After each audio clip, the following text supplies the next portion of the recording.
بسم اللہ الرحمن الرحیم۔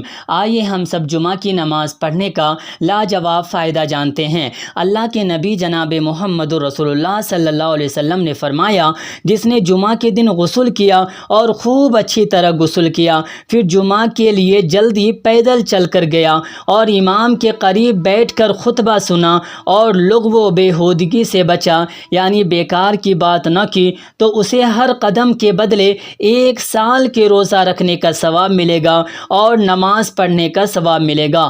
کتاب دیکھیے سنن ابی داؤد، یہ روایت حسن ہے۔ تو کتنے خوش نصیب ہے وہ مسلمان جو جمعہ کے دن غسل کرتے ہیں اور پیدل چل کر مسجد میں جاتے ہیں، جمعہ کی نماز پڑھتے ہیں، امام کے قریب بیٹھ کر بیان سنتے ہیں، خطبہ سنتے ہیں اور مسجد میں بیکار کی باتیں نہ کرتے ہیں۔ تو اس کا فائدہ یہ ہے کہ ہر قدم پر، یعنی گھر سے جو آپ مسجد کی طرف چلے ہیں، جتنے قدم بڑھائے ہیں، ہر قدم پر آپ کو 1 سال کا روزہ رکھنے کا ثواب ملے گا اور نماز پڑھنے کا ثواب ملے گا۔